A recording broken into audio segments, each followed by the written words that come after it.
Good afternoon. We're delighted to see you here at our honored alumni lecture for the David M. Kennedy Center for International Studies. My name is Stan Benfell. I'm the director of the Kennedy Center, and I'm really pleased to welcome you as we're really honored here to have Christina Tomlinson as our honored alumna for 2024. We're grateful also that you made some time here for this. This is what I was calling the 5 o'clock advantage, right? We weren't competing with all the other honored alumni lectures, but we're really grateful to see you here today and grateful that you could join us. We will begin, as is our custom at BYU, with an opening prayer, which will be offered by Kiki Aldridge, who is a public health major and an international development minor.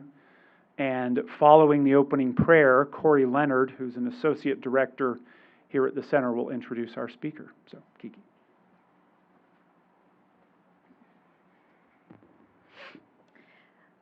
Our dear Heavenly Father, we thank Thee so much for this chance that we have to be here today on this campus, and we're so grateful to be able to hear from the wisdom and leadership of Christina Tomlinson and all of those who are also here with her. And Heavenly Father, at this time, we ask Thee to please bless those around the world that may be suffering globally as well as in our community, that we'll know how we can continue to reach out in Christ-like ways and continue to build relationships and relieve suffering in any way possible. We love Thee and we say in Jesus Christ, amen.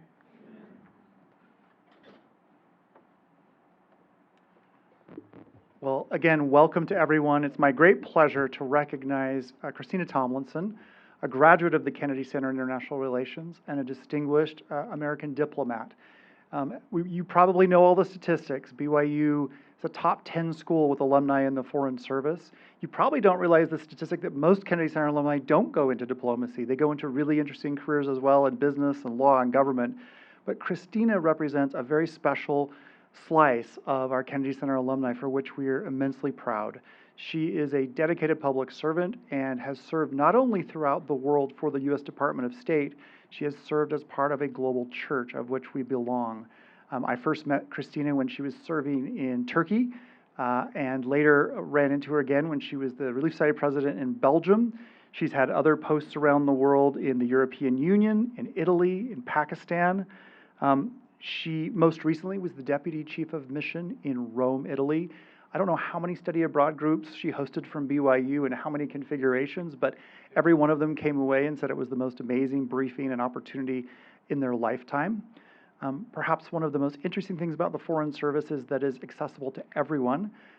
You actually don't even need a college degree technically, although having a good degree from BYU as well as a master's is not a bad idea. Christina has 2 master's degrees, one from George Washington University in International Affairs and a Master's of Science in National Security Studies from the Naval War College. We, again, are so impressed. Adding on top of this, when we nominated Christina, she did not know what her position would be. She was in between jobs. As in the Foreign Service, you rotate periodically every 3 years. And so she went through the gauntlet to get her approvals. We went through our approvals. And we're happy to find out that she is currently serving as the Deputy Executive Secretary to the Secretary of State. A couple weeks ago, she was texting me from Haiti, where she is with Secretary Blinken. She's obviously working on lots of issues that are on the screen on BBC out in the foyer. We're really grateful to be able to have this opportunity to hear from our distinguished alumna, Christina Tomlinson.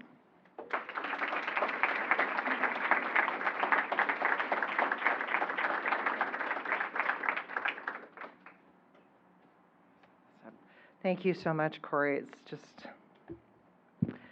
such an honor to be here. I, as Corey said, am a graduate of the Kennedy Center. I went to many lectures in this very room. I never would have guessed that I would be back in this capacity, and it's such an honor and delight. And thanks to all of you who took a few minutes to be here today. And my goal today is if there's something that helps you make a better decision about what you're going to do with your life, that's my goal, whatever that decision may be.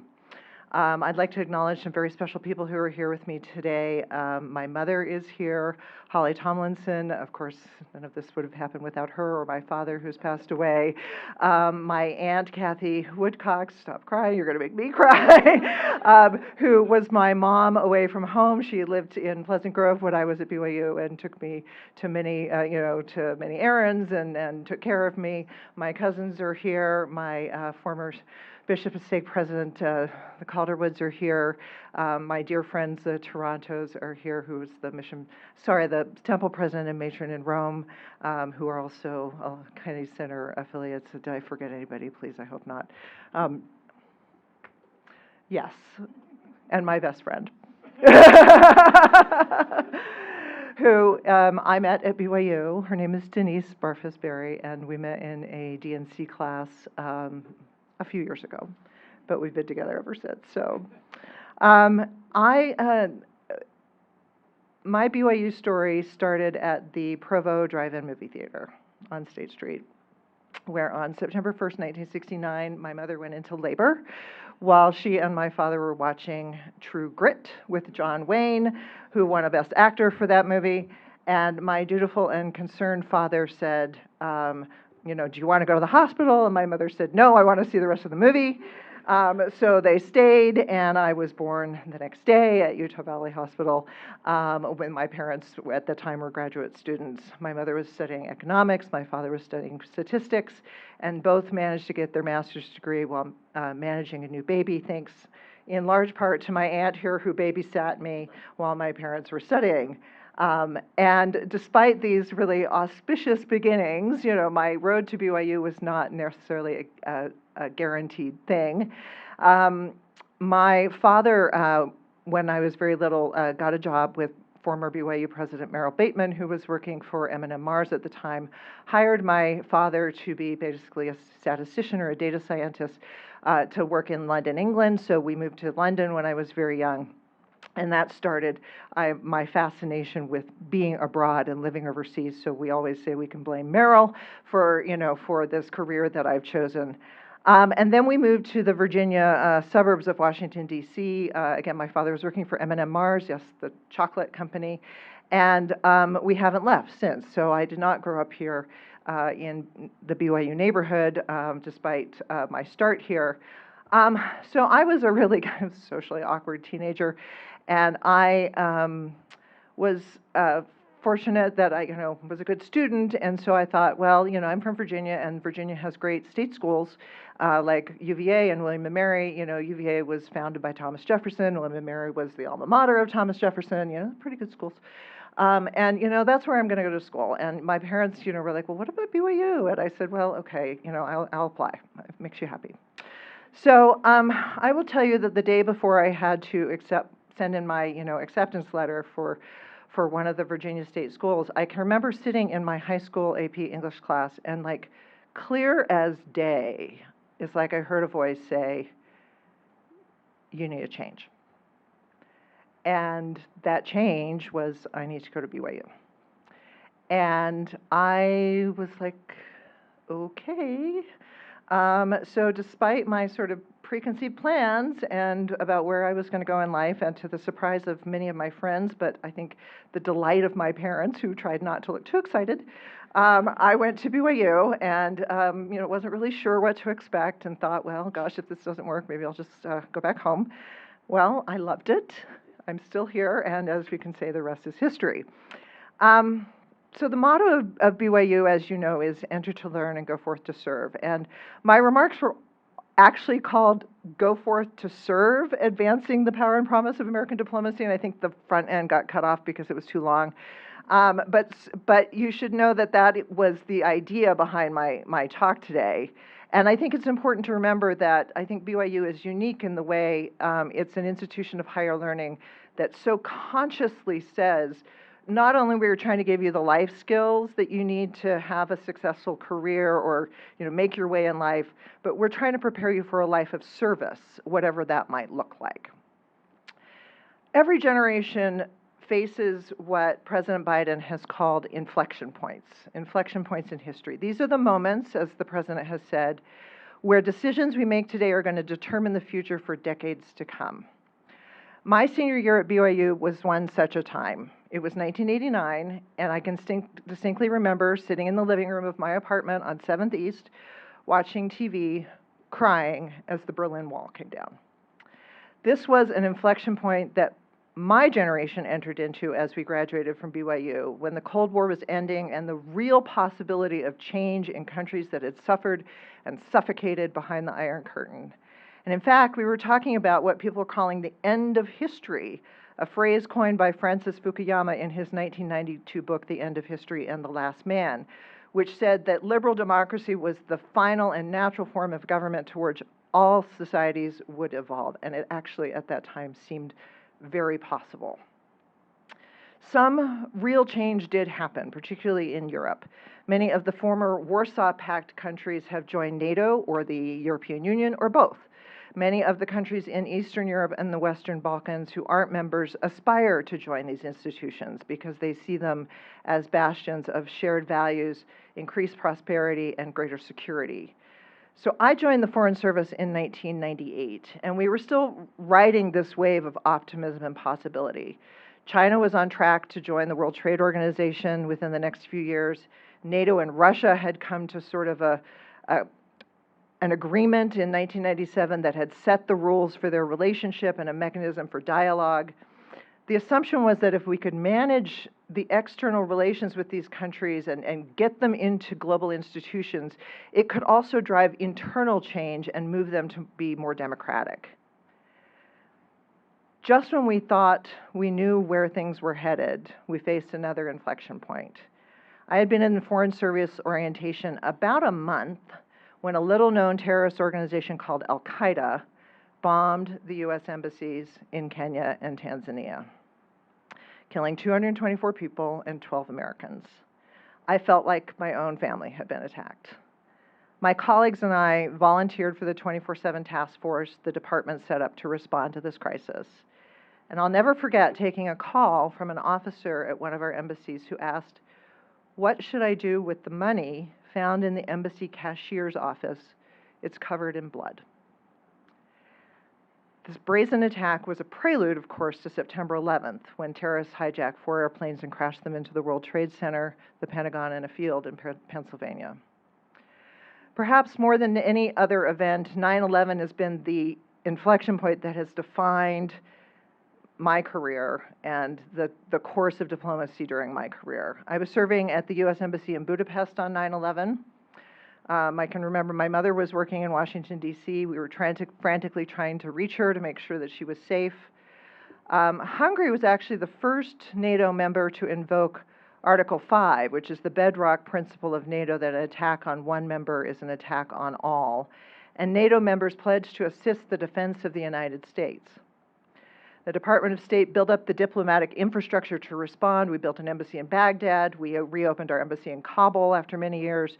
We formed networks of partnerships with Central Asian countries to support the military lines of communication needed to fight the war in Afghanistan. We built people-to-people relationships with people from Muslim communities around the world to foster understanding and interreligious dialogue. And we found actually some avenues of cooperation with Russia and China on countering terrorism. During this time, I worked in Washington in the office that crafted our Afghanistan and Pakistan strategy, including diplomatic outreach with allies and partners, a bilateral security agreement with Afghanistan, initial negotiations with the Taliban, and the aftermath of the U.S. military raid that killed Osama bin Laden, followed by 2 years in Islamabad directing our communications and cultural engagement. Fast forward to 2024. America's longest war, the war in Afghanistan, ended in 2021. The war in Iraq is over, and the United States and Iraq just announced last week a timeline for the end of the military mission in Iraq to defeat ISIS. So what is the inflection point that you will face as you graduate from BYU and go out into the real world? So today's inflection point, we'd say, is defined less than by a single event than by a set of conditions. In a speech to the Johns Hopkins School of Advanced International Studies last year, Secretary of State Anthony Blinken called it the end of the post-Cold War order. Decades of relative stability have given way to intensifying competition with authoritarian powers and revisionist powers.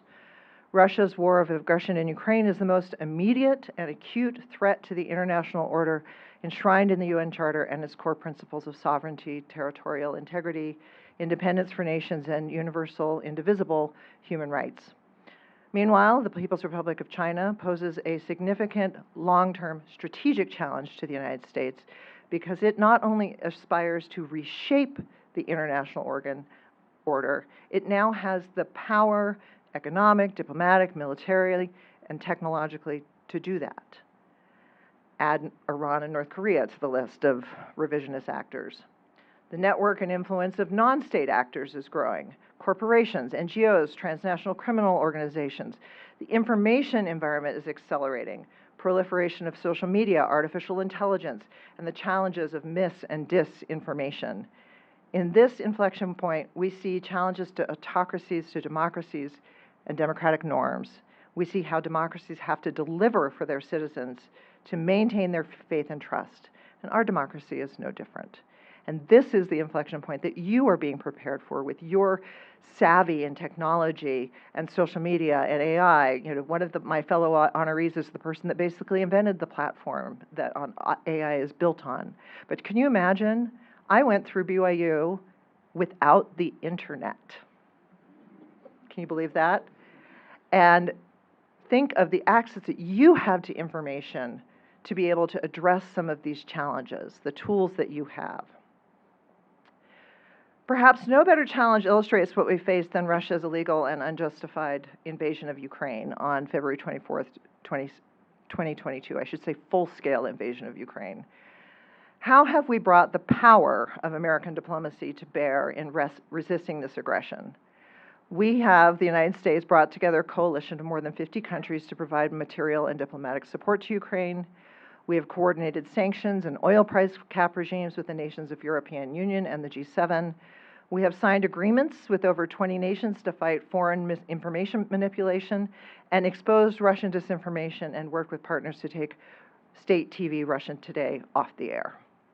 So most recently, I served at the U.S. Embassy in Rome, and most of the time I was there was actually not the DCI, I was the public affairs chief, but it was not clear at all while I was there that a new Italian government that came to power in September 2022, led by Giorgia Meloni, their first female prime minister, would continue the robust support for Ukraine shown by her predecessor, Mario Draghi. So our team undertook a full-court diplomatic press to sustain the support of this really important NATO ally and member of the G7. We engaged her and her inner circle directly. Our defense attaché worked with the Ministry of Defense to secure 9 tranches of weapons transfers from Italy to Ukraine. Our economic office coordinated on humanitarian and economic restriction. Our public diplomacy office, which I led, coordinated on cultural reconstruction of Ukraine, along with concerts of Ukrainian music to help the people of Italy connect with Ukrainian people's struggle for freedom. Now, I want to show you a picture. Let me see if I can make this work. Nope. There we go. So my colleagues and I, that's my boss next to me, and we are, that's actually the Ukrainian ambassador next to him, and that's the Coliseum in the back. We would march annually on Ukraine Independence Day, and we would march with the diplomatic community through the streets of Rome to demonstrate our support for Ukraine. President Biden invited Prime Minister Meloni to the White House twice in 1 year, despite the fact they come from very different sides of the political spectrum. And to this day, Italy remains one of Ukraine's most stalwart supporters. It does not happen without the power of American diplomacy. The power of American diplomacy starts with showing up. So when the United States has a seat at the table, we can shape the institutions and the norms that they produce to reflect the interests of the American people. Whether that means the World Health Organization, the Human Rights Council, UNESCO, these are the organizations that will play defining roles in shaping the norms of the future, including those for artificial intelligence. Speaking of showing up, let me tell you about the best first day of work I've ever had in my career. It was a month ago, on September 5th. In my new job is what they call a deputy executive secretary. It's a very fancy title. One of my responsibilities is to help plan the travel of the secretary to North and South America, Africa, and the Middle East. So I was supposed to start work on September 9th. And about 10 days before I was supposed to start work, my new boss called me and said, "Oh, by the way, the secretary's going to Haiti and the Dominican Republic next Thursday. We think it'd be really great if you went with them. Can you make that work?" So in case you were wondering, the answer to can you travel with the Secretary of State is always yes. So early on the morning of September 5th, I went to Andrews Air Force Base and boarded a white and blue Boeing 737 blazed with United States of America and flew to Haiti with Secretary Blinken. So let me show you a few pictures. I'll get back to these. So that's the back of the plane. And then that's the side of the plane, again, emblazoned with United States of America. That's my first day at work. I'd never met Secretary Blinken before I got on his plane. But there we are. He's a really nice guy, by the way. And off we went to Haiti and the Dominican Republic. It was the first trip to Haiti by a Secretary of State in 9 years, designed to give a diplomatic push to Haiti's fledgling interim government and show support for the Kenyan-led international multinational security mission. It was the first time I'd flown with the Secretary since 2006. I had been a kind of a junior staffer there for Secretary Condoleezza Rice. I loved the plane. I love what it represents, bringing the power of American diplomacy to some distant land for a personal interaction that is at the heart of what it means to be a diplomat. And today, as we speak, Secretary Blinken got on that plane and flew to Laos to represent the United States at the Association of Southeast Asian Nations Summit. It is his 20th trip to the Indo-Pacific since becoming secretary, because our relationship with our Indo-Pacific partners and allies is that important. There is power in American diplomacy, but there is also a promise. The promise of making the world a safer place, more in line with our values. The promise of trying to make our own country a more perfect union. The promise of representing our fellow citizens to the very best of our ability. The promise that we will help fellow Americans in harm's way. And you might be asking, well, what does American diplomacy do for me? Well, you might be one of the recipients of the 225,000 passports issued to Utah residents in 2023. Any of you get a passport last year? Yeah, one of 225,000. Department of State just announced in June that we are going to open a passport agency in Salt Lake City. We're going to make it easier for you to get a passport here in Utah. You might also have one of the 62,800 jobs in Utah that is funded and financed by foreign direct investment that the Department of State and the Department of Commerce have tried very hard to direct towards the United States. If you are an American citizen in Lebanon right now, the Department of State is making it possible for you to get out. To date, we have made over 4,000 seats available to American citizens on flights leaving Lebanon and provided loans to those who cannot afford to leave or who just need to help where they are. So these are, I think I got the pictures in the wrong order, that's my fault. These are some of my colleagues who are in, I think these pictures may have been taken in Istanbul, helping some of the American citizens who have come out of Lebanon who are trying to do so to get to a safer place. But that's what we do. Right now, fortunately, there are still commercial flights flying out of Lebanon. We have augmented those flights with charters and are making it possible for people to get out if they want to. And one of the things I do in my job is I coordinate crisis planning with the Department of Defense so that if we have to do more than get people out on flights, if there's an actual evacuation, that we're ready to go. I often get asked, of course, what it's like to be a member of the Church of Jesus Christ of Latter-day Saints in the Foreign Service, and I would not be here otherwise, I can be honest with that. When I was at BYU, I would have majored in study abroad if that had been a thing. I did a semester in London, I did a summer term in Paris, I did Washington Seminar, and I did an internship in the Senate. So when I was graduating from BYU, going on a mission made a lot of sense because I graduated right after the fall of the Berlin Wall, when the church was opening all these new missions in like Russia and Eastern Europe. And surely with my shiny, newly minted David M. Kennedy Center degree in international relations, I would be perfect for one of those missions, right? So then I got my mission call to Fresno, California. English speaking. So you from Fresno? Yeah, okay. So I'm sorry, but I can't even tell you like how disappointed I was. Surely there had been a mistake at church headquarters, because I was supposed to go to, France or Frankfurt or Freetown, but certainly not Fresno. So after a lot of hand-wringing and tears and swallowing my pride, my Aunt Kathy dropped me off at the MTC, got my English language name tag. The MTC, of course, was wonderful.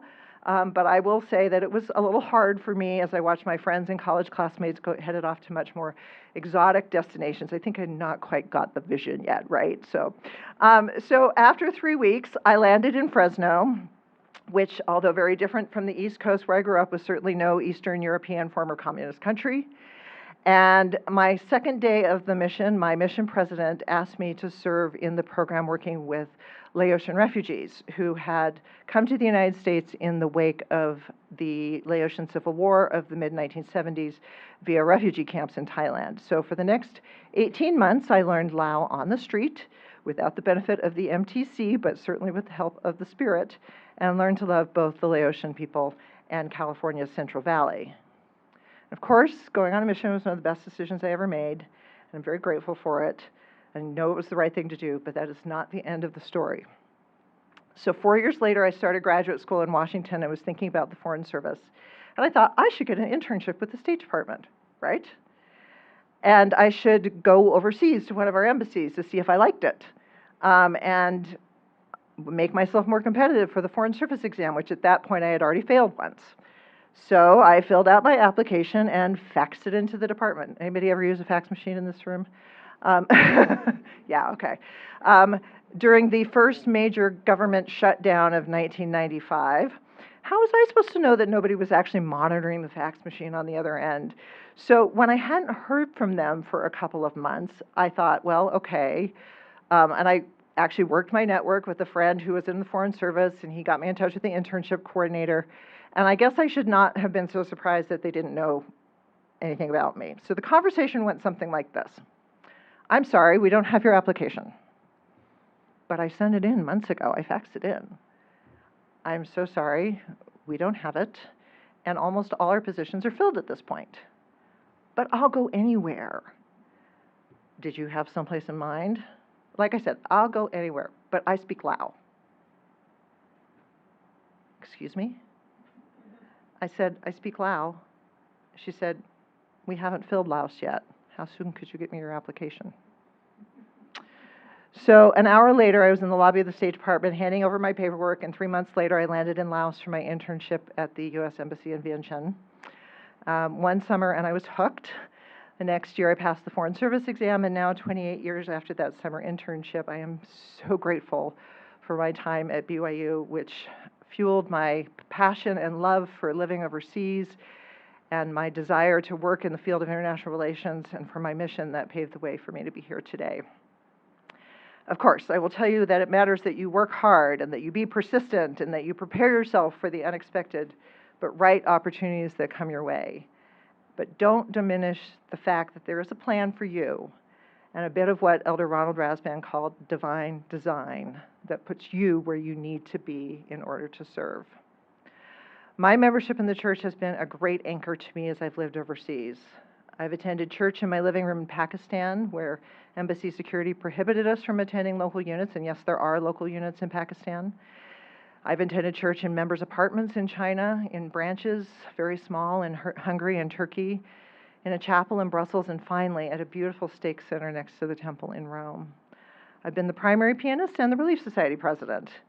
I've seen how the church is true no matter where you are, and gotten to know the people of each of these countries better because I served with them and worshiped with them. I was also a temple worker at the Rome temple, and that's how I got to know the Torontos. After we went to Haiti last month, the secretary proceeded on to Santo Domingo, Dominican Republic, to strengthen ties with an important Caribbean partner and enlist their support in reinforcing Haiti's security. So we were in the motorcade whizzing through the Capitol, and like everyone else, like usual, I'm just like usually, I just glued to my phone. And for 2 seconds, I looked up. And let me show you what I saw. My aunt already knows the answer to this question. I don't know if you can see it. What do you see? Anybody see it? The Santo Domingo Temple. For 2 seconds, I looked up, and there it was. What a blessing in that moment to feel that instant connection, that tiny, tender mercy, and God's love for me and the people of the Dominican Republic. The Foreign Service is not just a job. It is a lifestyle. It is a call to serve your nation, the Constitution, your fellow Americans. It can be precarious and it can be dangerous. I told you about the 12 Americans who died in the Al-Qaeda bombings of our embassies. My second month at my first post in Guangzhou, China, NATO accidentally hit the Chinese embassy in Belgrade in a strike during the air raids in Serbia. And what followed were very tense days where our consulate was surrounded by thousands of protesters and rioters who actually burned down the Consul General's house in another post in Chengdu. Every day in the State Department lobby, I walk past the memorial plaques that recognize 321 of our colleagues who have died in the service of their country since the founding of the State Department. More ambassadors have died in the line of duty than generals. So why do we do it? I'm going to finish just by telling you one more story. Several years ago, I had a job interview with a retired ambassador who, after a very long and distinguished career, came out of retirement to take the position of Special Representative for Afghanistan and Pakistan, a very difficult and very thankless job. And I asked him, "Why did you come back?" "I was working in the private sector," he replied, "making more money than I ever had in the government. But nothing compares to the feeling of coming to work every day and seeing that American flag." And he was right. My mission president gave me some advice I'm now going to give you. Figure out what it is you love to do and get someone to pay you to do it. BYU helped me prepare for a vacation that I love. Because I get to live overseas and learn languages, yes, but every day I get to represent a flag and a country I love and my fellow citizens. And may you be so blessed in the undoubtedly great futures for which BYU is preparing you to go forth and serve. Thank you again for this great honor. I'm very happy to take any questions you might have.